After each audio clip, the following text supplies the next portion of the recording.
I just would warn the Democratic Party because, to Scott's point, I mean, these are conspiracy theorists who believe that there's a Jewish cabal controlling the country, pulling the puppet strings, and that are going to destroy America. So if that's the unholy alliance that these a lot of crooks were campaigning with Trump and for Trump all over the country. They have not changed. They were the poster child for Trump. Conspiracy theorists then, conspiracy theorists There's also, now. I mean, we didn't even mention Megyn Kelly. I mean, but again, the day before the 2024 election, she was in a closing argument campaign rally with President Trump.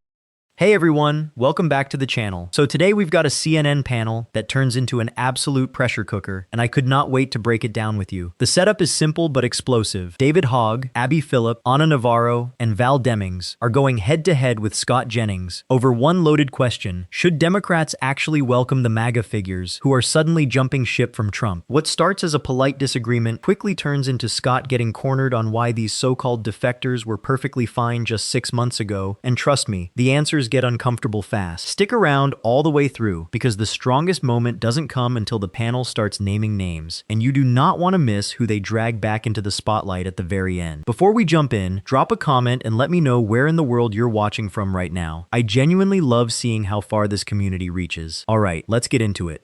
But I'm not ready to turn my back and invite Marjorie Taylor Greene to any table that I'm seated at. Marjorie Taylor Greene, before she was a member, started chasing me around saying that the shooting at my high school didn't happen, that I was a crisis actor, that I was paid by the government to do all these just horrible things that are completely false. I'll be honest, I think what she did to you is abhorrent. She was a clown then, she's a clown now. Since the topic is adopting the kooks that defected from MAGA and now are considering the Democratic Party, I just would warn the Democratic Party because, to Scott's point, I mean, these are conspiracy theorists who believe that there's a Jewish cabal controlling the country, pulling the puppet strings, and that are going to destroy America.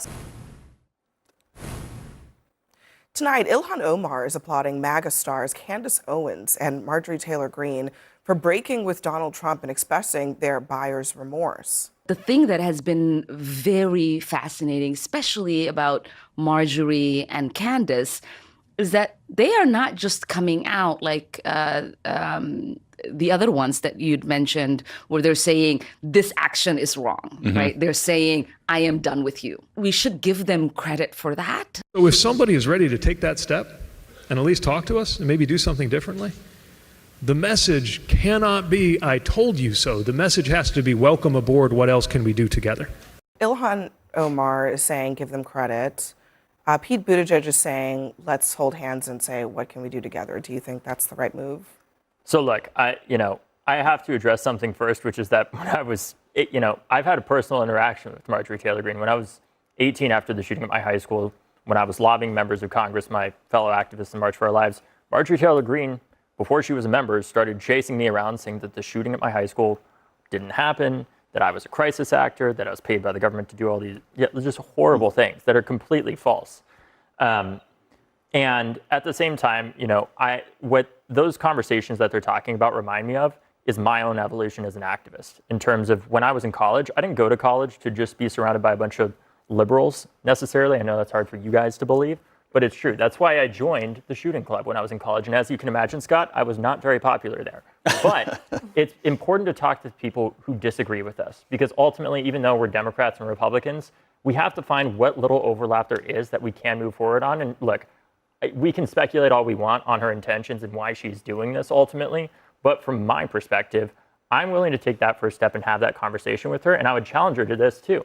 If she wants to come on your show and talk to me directly about why she's changed her mind, I'm happy to do that and have that conversation. And I would challenge her to do that and prove to us why she actually is authentic and changing, and that this is not just another opportunistic political opportunity like it was when she chased me after the shooting at my high school. But I'm willing to give her a small chance to have that conversation. But it's important to note too, this is not just a Marjorie Taylor Greene phenomenon. We're seeing Tucker Carlson. We're seeing people across the board defect increasingly from Trump. Okay. What do all those people have in? What do all those people have in common, by the way? Trump. What is it they all have in common? You have to understand something about the moment David Hogg starts talking here, because this is the part that actually matters. This is a guy who, as a teenager, survived the worst day of his life and then had to watch a grown adult chase him around telling the world it never happened. David describes how Marjorie Taylor Greene started chasing him around, saying that the shooting at his high school didn't happen, that he was a crisis actor, that he was paid by the government. And I need you to sit with that for a second. That is not a policy disagreement. That is a person looking a traumatized kid in the eye and deciding to make his pain a marketing strategy. So when the whole panel is sitting there debating whether Democrats should roll out the welcome mat for these MAGA defectors, David is the only one on that stage who has actually felt what these people do to real human beings. And here's what blows my mind. Even after all of that, he doesn't slam the door. He says he's willing to give her a small chance, but he adds the one condition that actually reveals how sharp he is. David challenges her to prove that she's authentic and changing, and that this isn't just another opportunistic political opportunity. That is the whole game right there. Because let me break down why that matters. Pete Buttigieg and Ilhan Omar are coming in warm. The message, they say, has to be welcome aboard. What else can we do together? And I get the instinct, I really do. But David just did something smarter than a hug. He set a test. He said prove it. And that is the difference between being kind and being naive. You can extend your hand and still keep your eyes open. This is the part people don't realize about the smartest folks in that room. They're not angry. They're not bitter. They're just asking the one question these defectors never want to answer. What took you so long? And what do you actually want now? Now that he doesn't. When I hear Ilhan Omar, you know what I hear? How do you do, fellow anti-Semites? That's what I hear. Yeah, this is about Israel. Not This so is about. fast. There is a thread here, and it's so transparently obvious. And I'll be honest. I think what she did to you is abhorrent. She was a clown then. She's a clown now. This entire thing for her is political. Trump didn't want her, or didn't want to back her in a statewide race in Georgia, and she's a conspiracy theorist then, and she's a conspiracy theorist now. And I would caution you. I would caution you. I don't think Joe Rogan is. though. I don't think Joe Rogan's an anti-Semite. I don't think Andrew Schultz is an anti-Semite. I don't think Eric Erickson is an anti-Semite. No. I think there's a lot of people around the country whose names we don't know. We're talking about Marjorie Taylor Greene, No, but Tucker Carlson. You're saying other people. But You're just saying, one second. what do all Even- of them have in common? Even if you say that the only thing that is important about those three individuals in particular is that they're anti-Semitic, what does it say about the president that he was totally fine with them 6 months ago? Well, and they were totally fine with him. What does it say? Look, he attracted a lot of people, and some of the people that he attracted, that have those views, I completely and totally disagree with. And he has been quite clear about his views on these issues, and he has led the party away from those views, and that's frankly one of the reasons they're not in it anymore. He spoke on the phone with Tucker Carlson about 6 weeks ago. What did he say? What did he say about him last week? But why? I mean, look, you're arguing to me that they are repulsive people who are anti-Semitic. The president of the United States is on the phone with them, and he disavowed them last week. I'm just saying. I think the people, Abby, that you're talking about. Let's go back to what David said, because I think it's important. I mean, is there a way to work with a Marjorie Taylor Greene, or I mean, Candace Owens? Candace Owens, really? Is that really what Democrats are going to be doing? Marjorie Taylor Greene, Candace Owens, Tucker Carlson, and others are responsible for creating the personality that we are dealing with in the White House today and all of the issues that come along. I believe the best indicator of future performance is to look at past performance. Marjorie Taylor Greene hasn't had any great Jesus moment. We've been talking a lot about him. Let me bring him to the table. She hasn't had some great Jesus moment. This is all about her. What attention would Marjorie Taylor Greene be getting today if she had not turned so fully against the president? I'm not a believer. Now, for Ilhan Omar, thank you. I believe she has the best intentions, but I'm not ready to turn my back and invite Marjorie Taylor Greene to any table that I'm seated. Okay, this is where the whole thing cracks open. Scott Jennings jumps in with this line, "How do you do, fellow anti-Semites?" and says this is about Israel. And watch what he's doing, because it's slick. He's trying to make the entire conversation about one narrow accusation, so nobody looks at the bigger picture. And that's exactly when Abby Phillip drops the question that ends the whole bit. She asks what it says about the president that he was totally fine with them 6 months ago. Let me tell you why that is a checkmate. Because Scott just spent his energy telling us these people are toxic, they're conspiracy theorists, theorists. They're dangerous. Fine. But if they're eso-toxic now, they were toxic then too. They didn't just become this last week. And you could see it land, because Scott has to scramble. He admits the leader attracted a lot of people, and some of the people he attracted have those views. That is not a defense. That is a confession dressed up as a shrug. You brought them in, you cheered them on, you put them on stages, and now that they're inconvenient, you want to pretend you never knew them. And here's what people don't realize. This is not a new trick in politics. Movements have always absorbed extreme voices when they're useful, and disowned them the second they stop winning. It happened with the old machine politics of the early 20th century, where bosses would embrace the loudest street organizers to get out the vote, then quietly cut them loose once the election was over. Same play, different decade. Then Val Demings closes the door with the cleanest line of the whole segment. She points out that Marjorie Taylor Greene, Candace Owens, Tucker Carlson, and others are responsible for creating the personality in the White House today, and all the issues that come with it. And that is the part that should stick with you. These aren't innocent bystanders who got confused. They built the machine, they fed it, and now that the machine turned on them, we're supposed to treat them like victims? No, you don't get to light the fire and then ask for sympathy because your own hands got burned.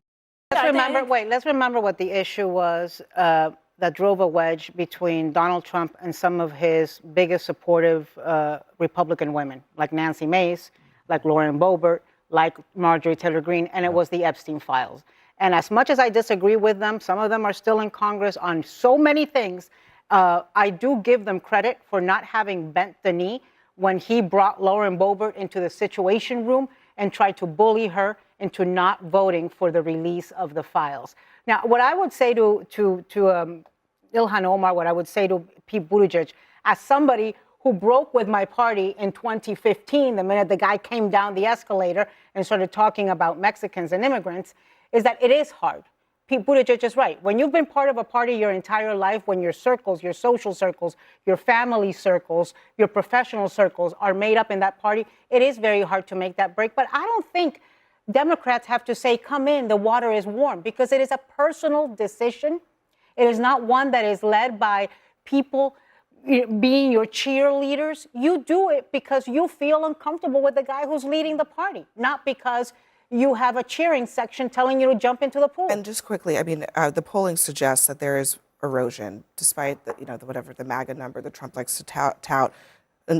White non-college educated graduates, that's Trump's base, 63% supported him in 2025, February of last year. 49% support him now in April 2026.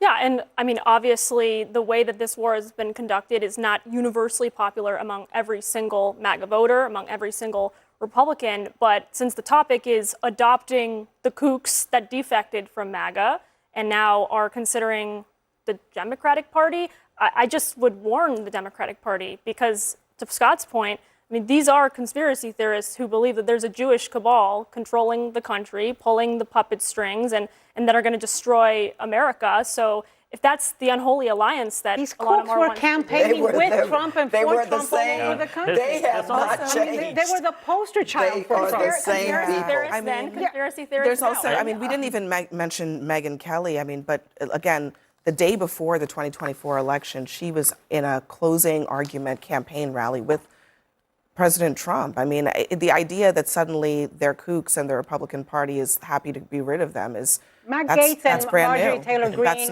barnstormed the country on behalf of Donald Trump. And it really also kicked off after the Epstein files, to your point.